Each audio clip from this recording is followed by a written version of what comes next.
मैं अरुण भाई आपसे ही शुरू इसलिए कर रहा हूं कि मुझे नहीं लगता है कि जो चाइनीज डेलीगेशन आया था ये कुछ ना कुछ अपराध के लिए आया होगा। कि ड्रग कैसे हो, वो किधर से मुझे नहीं मालूम। लेकिन आउट भाई कोई सरकारी होता तो सरकार का डेलीगेशन आता, सरकार से मिलता। ये जो गिरोह से मिल रहा है, जिस गिरोह का ना रजिस्ट्रेशन है ना बैंक अकाउंट है, तो वो क्या बात कर रहा है गिरोह से। मैं जरा आपकी एक टिप्पणी चाहूंगा कि ये लोग आके मिले, कितना हाय तौबा मचा था कि कांग्रेस का हो गए थे, बनाए एमओयू साइन किया था। मैं जरा उसमें आपसे पूछना चाहूंगा। सर, ये जो मोदी साहब ने एक शब्द कहा, लड़के, और जैसे ही हमारे यहाँ दिल्ली में, मैं दिल्ली की भाषा बोलूं तो आपको हो सकता है अशिष्ट लगे। हमारे यहाँ लड़कों के साथ शब्द लगता है लफड़े। जहां लड़के शब्द होगा वहां लफड़े जरूर होंगे। अब लफड़े होंगे तो किन के होंगे? जो लफाड़िए होंगे। ये हमारी दिल्ली की भाषा है, ये बड़ी कॉमन है। यूनिवर्सिटी में जाएंगे तो आपको पता चल जाएगा। अब ये लफाड़िए नौजवान कब हो गए, वो आपने ध्यान नहीं दिया होगा। मोदी जी ने पहले 2-3 बार लड़के कहा और उसके बाद नौजवान कहा, जब वो डील सेटल हो गई, जिसको वो एमओयू कहते हैं। जब वो डील सेटल हो गई तो वो नौजवान हो गए, फिर उनका भविष्य भी आ गया। बैठे हैं यहां यूनिवर्सिटी के हमारे, उनको भी पता होगा कि लड़के यूनिवर्सिटी के क्या करते हैं, स्मगलर कौन होता है, और खास तौर से हीरो की स्मगलिंग। जैसे आमतौर पे हम बाजार जाते हैं ना, तो वो 1 रुपए के हीरो को बाद में क्या कहते हैं, ये जब वापस देने आओगे तो ये 100 पैसे का 9 पैसे रह जाएगा। मतलब 9 पैसे की चीज को जो 100 पैसे में बेचे, उसको हीरो का व्यापारी कहा जाता है। तो लफाड़िया इसीलिए पकड़े गए। अब ये राहुल गांधी अगर चीन के किसी व्यक्ति से मिल ले या वह बाहर चले जाएं, तो ये क्या कहते हैं, इनके कभी प्रवक्ताओं को सुने, खास तौर से एक जफर है, जफर, आगे नाम नहीं ले रहा मैं जानबूझ के। उनका कहना है ये है कि उनकी वहां रिश्तेदारी है। तो मुझे परसों लगा कि मोदी साहब की भी रिश्तेदारी होगी, या तो मोदी साहब का जीजा वहां रहता है या उनका कोई फूफा रहता होगा, और वो तो 2000 से जा रहे हैं। इसका मतलब ये कि स्मगलिंग का धंधा मोदी साहब 2000 से पहले से कर रहे हैं। मतलब हमारे देश का प्रधानमंत्री स्मगलर है, स्मगलरों के साथ खड़ा रहता है और चरित्रहीन है। तो मैं नाम लूंगा तो आपको याद आ जाएगा, मानसी सोनी का आशिक कौन था? यही हमारा मोदी, यही नरेंद्र मोदी। और आनंदी बहन से क्या रिलेशन थे, आपने तो लेटर दिखा दिया था। तो मेरा मानना यह है कि जो इस तरह का व्यक्ति हो, और आपने लिखा चेहरा, सर चेहरा तो ये किसी का भी लगा लेते हैं। मोदी साहब का एक बयान सुना होगा, हम तो गधे से भी सीखते हैं। तो ऐसा व्यक्ति जो विलक्षण बुद्धि का है और विश्व गुरु भी है, और राहुल गांधी की रिश्तेदारी भी ढूंढ लेता है, परंतु अपनी रिश्तेदारी नहीं ढूंढता। जब वो ये कहता है कि मैं पठान का बच्चा हूं, तो भाई साहब मुझे शक होता है, ये पठान का बच्चा हुआ कहां से? हमें तो ये पता चला था कि ये 4 भाई हैं, एक बहन है।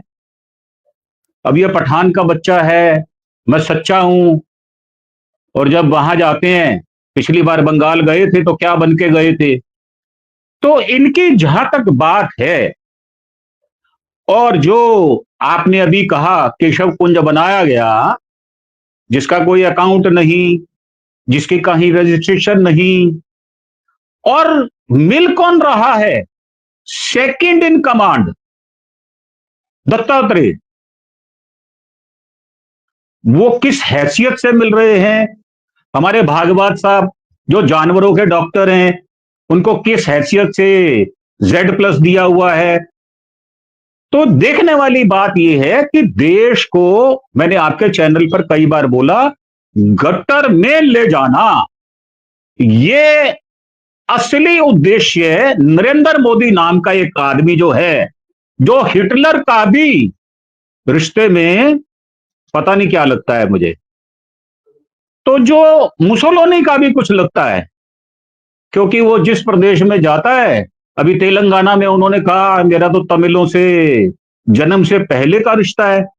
पता नहीं, हो सकता है इनकी मां कहीं तमिलों के घर में बर्तन मांजने जाती हो, मुझे नहीं पता, खाली मैं एक अंदाजा लगा रहा हूं।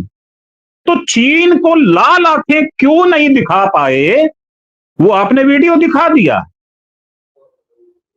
वो कहते थे कि चीन को तो लाल लाल आंखें दिखाकर बात करनी चाहिए, और फिर झूला किसको झुलाया था उस तट पर?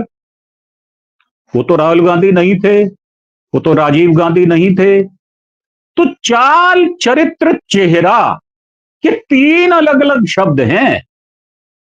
इन तीन शब्दों की व्याख्या इनके यहां अलग अलग होती है। अगर वही बात अमेरिका वाला कह दे 60 बार कि भाई मोदी का फैसला मैंने कराया, मतलब हिंदुस्तान का फैसला मैंने कराया है, तो इनको सांप सूंघ जाता है। इनकी मां मर जाती है, इनकी नानी भी मर जाती है। दूसरों की नानी तो पता नहीं कहां कहां रहती हैं, पर इनकी मर जाती है, यह बात बात पक्की है। तो ऐसा चरित्रहीन व्यक्ति देश से गद्दारी नहीं करेगा, राजद्रोह नहीं करेगा, राष्ट्रद्रोह नहीं करेगा, तो आप उससे कैसी उम्मीद करते हैं? वैसे भी हमारे बीच में बैठे हैं डॉक्टर राकेश पाठक, उन्होंने तो बताया कि सिंधिया परिवार कैसे गद्दार था, और गद्दारों को गोदी में बिठाने वाला आदमी कैसे देश प्रेमी हो जाएगा। देखने वाली बात ये, जो जिसको पलोस रहा है, और मैंने उनकी किताब पढ़ी है, बड़े सिलसिलेवार पढ़ी है। तो मेरा मानना यह है कि डील तो हुई है साहब, तो वो डील क्या हुई है? वो डोकलाम देने की हुई है, अरुणाचल देने की हुई है। जिस दिन मीटिंग हुई उस दिन भी एक क्षेत्र जो है उन्होंने क्लेम किया कि ये तो साहब हमारा है, हमारे अब्बा का है। अब पता नहीं वो हिंदुस्तान का है या मोदी के अब्बा अब्बास का है, क्योंकि वो कहते थे ना कि अब्बास का बाप जो है हमारे घर खाना देके जाता था। तो मेरा मानना यह है कि ऐसे चरित्रहीन आदमी के बारे में अगर आप कोई अच्छे की उम्मीद करेंगे, भारत से राष्ट्र प्रेम की बात करेंगे, क्योंकि ये तो बात वाजपेयी साहब ने भी कही थी कि भाई राष्ट्र धर्म अपनाओ। अब वो राष्ट्र धर्म उन्होंने क्या अपनाया? 3500 मुसलमानों को मरवा दिया। ये कातिल आदमी है, ये गुंडा है, बदमाश है, ये डकैत है। किसका? वोटों का डकैत। और अब क्लेम कर रहे हैं कि भाई उनकी तो सीपीसी की तो 10 करोड़ मेंबरशिप है, हमारी तो 18 करोड़ है।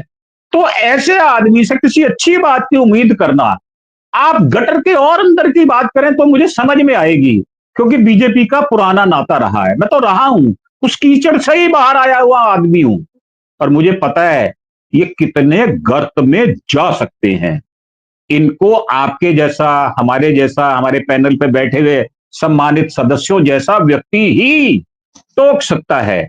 और बहुत सारे और रिपोर्टर्स हैं जो खुल्लम खुल्ला इस बात को कह रहे हैं कि डील हुई है। अब वो डील पता चलेगी आपको आने वाले समय में, क्या हुई है, 2027 की हुई है, 29 की हुई है, कौन सी डील हुई है, और कितना पैसा इनके चुनावी फंड में बीजेपी के अकाउंट में जाएगा, वो आपको बाद में पता चलेगा। तो मेरा मानना यह है कि ऐसा व्यक्ति देश हित में तो हो नहीं सकता। हाँ, देश का सत्यानाश करने में उसके दोनों हाथ दोनों पैर लगे हुए हैं। जी।